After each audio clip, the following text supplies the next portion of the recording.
May mga gabi na tila ordinaryo lang na tumitingala tayo sa langit. Ngunit may mga gabi rin na parang may ibinubulong ang kalawakan sa ating kaluluwa. At sa darating na May 31, isa na namang pambihirang celestial event ang muling magpaparamdam ng kakaibang enerhiya sa mundo. Ito ay ang Rare Blue Moon. Hindi ito literal na kulay asul at hindi rin ito simpleng astronomical coincidence lang. Sa mundo ng spirituality, astrology at esoteric wisdom, ang Blue Moon ay itinuturing na isang cosmic portal. Isang panahon ng pagtatapos, pagpapalaya at muling pagsilang. At ayon sa ilang sinaunang mystical teachings, kapag dumating ang ikalawang full moon sa loob ng isang buwan, parang nagbubukas ang manipis na tabing sa pagitan ng physical at spiritual realms. Ngayon, aalamin natin ang lihim sa likod ng Blue Moon ng May 31st, 2026. Ang koneksyon nito sa Sagittarius energy, sa manifestation, sa inner awakening, at sa misteryosong life reset na maaaring maranasan ng marami. Specifically, sa tatlong powerful astrological signs. Handa ka na bang pakinggan ang mensahe ng buwan? Kung oo, samahan mo ako. Tara!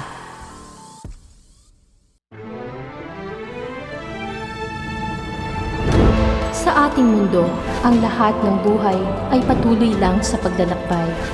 Iba't ibang karanasan man ang ating tinatahak, may hatid na aral sa ating tumatatak. Nagpapalago at nagpapaunlad ng ating spiritualidad. Tayo na't gumising sa kawalan. Tuklasin ang mahiwagang buwan.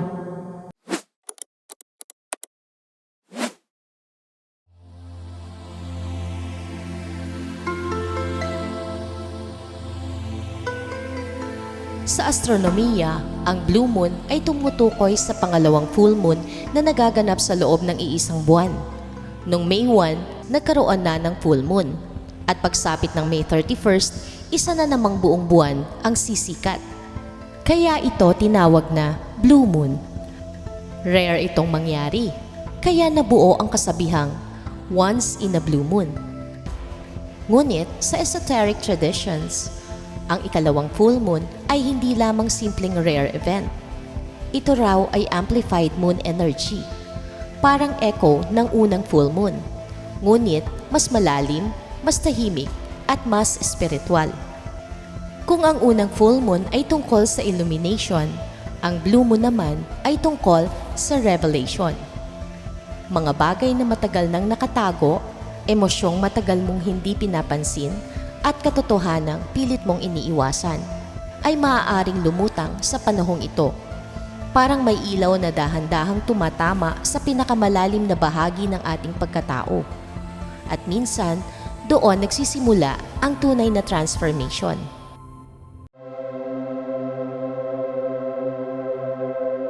Sa maraming mystical teachings, ang Blue Moon ay simbolo ng completion. Pagtatapos ng isang spiritual cycle. Maaari sa mga nakaraang buwan o taon, may mga bagay kang pilit na binibitbit. Takot, galit, lumang trauma, lumang bersyon ng sarili mo. At ngayong Blue Moon, parang sinasabi ng universe, panahon na para palayain mo ang mga ito. Dahil minsan, hindi tayo makapasok sa bagong chapter ng buhay. Dahil masyado nating hawak ang luma.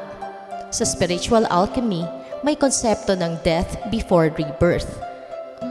Take note lang po, hindi ito literal na kamatayan. Tulad ng pagkakaintindi ng iba sa inyo kapag nagbabanggit ako ng kamatayan or rebirth. Ito po ay simbolismo lamang. At ang ibig kong sabihin ay ang pagkamatay ng lumang ego. At ito ang isa sa pinakamalalim na enerhiya ng Blue Moon. Hindi ka nito hinihila para maging ibang tao. Inaanyayahan ka nitong maging mas tunay na ikaw.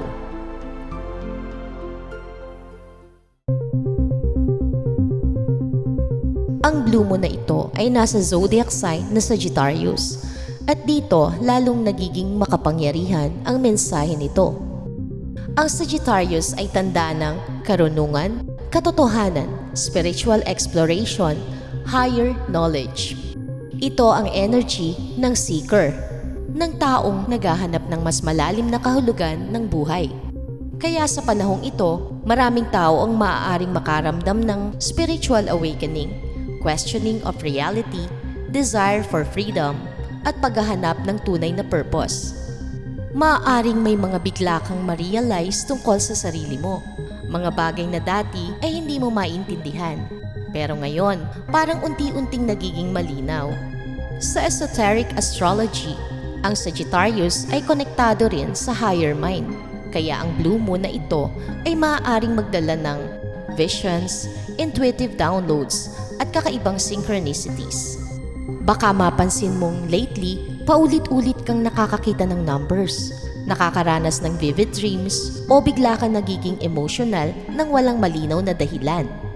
Para sa iba, ito ay simpleng coincidence. Pero para sa mga sensitibo sa enerhiya, maaaring ito ay mensahe mula sa mas mataas na consciousness. Mas lalong nagiging misteryoso ang blue moon na ito dahil isa rin itong micromoon. Ibig sabihin, ito ang isa sa pinakamalayong full moon mula sa Earth. Mas maliit itong tingnan sa kalangitan kumpara sa supermoon. Ngunit sa spiritual interpretation, ang micromoon ay hindi tungkol sa external intensity, kundi tungkol sa inner depth. Hindi ito energy na magulo o explosive.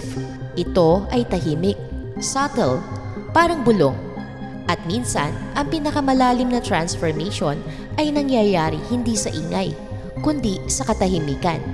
Ito ang gabi para huminto sandali, makinig, magnilay, at tanungin ang sarili, saan ba talaga ako tinatahak ng aking kaluluwa?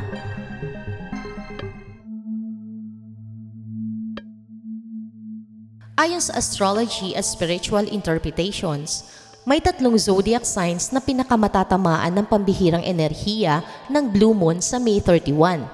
At para sa ilan, ito ay hindi simpleng pagbabago lamang, kundi isang rare life reset, isang cosmic turning point na maaaring magbago ng direksyon ng kanilang buhay. At ang 3 zodiac signs na ito ay ang Scorpio, Leo at Aquarius. Scorpio, ang malalim na emotional reset. Ito marahil ang isa sa pinaka-powerful na yugto ng iyong taon. Ang blue moon sa May 31 ay direktang gagalaw sa iyong emotional core, sa pinakabuod ng iyong damdamin. At hindi mo ito basta maiiwasan. Maaaring harapin mo ang mga katotohanang matagal mo nang iniiwasan. Mga sugat na pilit mong tinatago, mga relasyon na matagal nang hindi balanse, o maging ang lumang version ng sarili mo na hindi na pala aligned sa kung sino ka ngayon. At tandaan, hindi ito simpleng pagbabago lang. Ito ay mas malalim, matindi, at transformative. Habang papalapit ang blue moon, mapapansin mong parang may malakas na puwersang nagtutulak sa iyo. Nabitawan ang mga bagay na hindi na nakakatulong sa iyong paglago. Mga emotional attachments, lumang patterns, mga koneksyon na parang pabigat na lamang sa iyong enerhiya. Sa simula, maaaring maging overwhelming to. Pero sa totoo lang, hindi ka winawasak ng enerhiyang ito. Inaayos ka nito. Nililinis nito ang espasyo para sa mas authentic na version mo. Ang emotional attachments at lumang patterns, mga relasyon na draining o hindi na align, yung identity at direksyon sa buhay.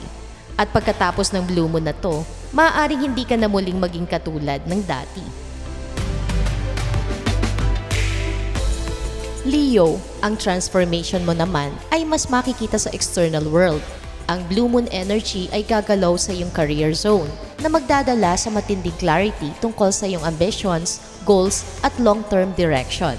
Kung matagal ka nang nalilito sa landas na tinatahak mo, ito ang panahon kung kailan unti-unting magiging malinaw ang lahat. Maaaring may biglang opportunity na dumating, isang desisyon, isang malaking pagbabago, o isang pagkakataon na magtutulak sa iyo palabas ng comfort zone mo. At kahit nakakatakot minsan ang pagbabago, ito rin ang maaaring magdala sa iyo sa tunay mong purpose. Maaaring ma-realize mo rin na ang kasalukuyang direksyon mo ay hindi na sumasalamin sa tunay mong pagkatao. O kaya naman, sa wakas ay makatanggap ka ng recognition na matagal mo nang hinihintay. Ano man ang mangyari, ang blue moon na ito ay isang panahon ng realignment. Parang inaayos ng universe ang iyong landas upang maitugma ka sa mas mataas mong potensyal. Ang career direction at long-term goals, public image at professional identity, sense of purpose at ambition. At para sa ilang Leo, ito ang simula ng bagong chapter na magpapabago sa kanilang future. Aquarius, ang blue moon na ito ay magdadala ng malalim na pagbabago sa iyong emotional world, lalo na pagdating sa relationships at personal priorities. Sa panahong ito, maaaring mas luminaw sa iyo kung sino at ano talaga ang mahalaga sa buhay mo. Mga tao ba, koneksyon, o sitwasyon. Ang mga dati na pinapalampas mo lang ay maaari mong makita ngayon sa mas malinaw na perspektibo. Ito ay panahon ng re-evaluation.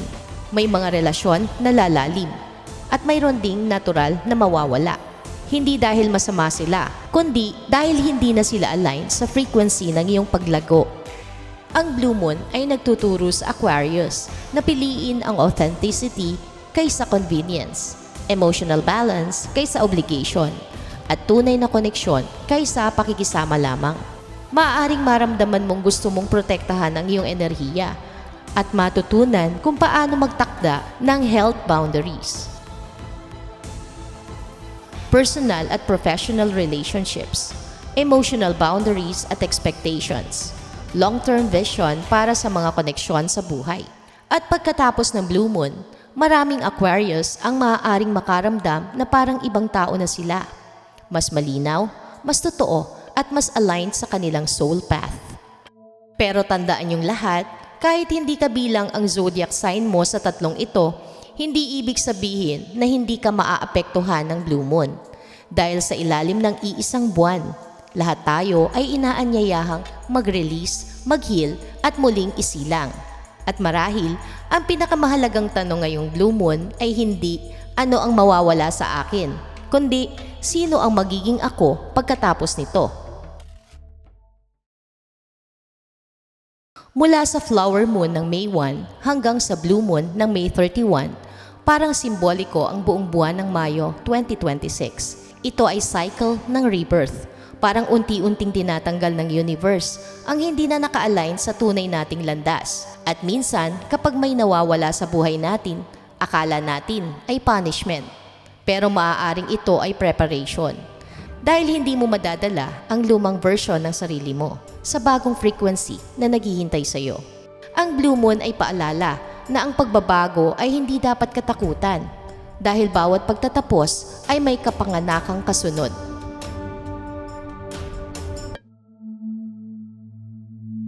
Narito na po tayo sa huling bahagi. Sa May 31, habang tumitingala ka sa pambihirang blue moon, alalahanin mo to. Maaring hindi aksidente ang lahat ng pagbabago sa buhay mo ngayon. Maaring may mas malalim na dahilan kung bakit ka hinahanda ng universe. At habang tahimik na sumisikat ang buwan, baka hindi lang ito liwanag sa kalangitan, kundi liwanag din para sa sarili mong landas. Ang blue moon ay hindi simpleng celestial event lamang. Isa itong paalala na kahit gaano kadilim ang gabi, may liwanag pa rin gumagabay sa atin. At minsan, ang pinakamalaking mahika ay nangyayari kapag pinili nating magbago. I-comment nyo lang po sa ibaba kung may mga experiences na rin kayo na katulad ng mga sinasabi ko ngayon. At kung may mga katanungan kayo, ito po ay pipilitin kong sagutin. So, yun na lamang po muna. Peace, love, and light. Thanks for watching.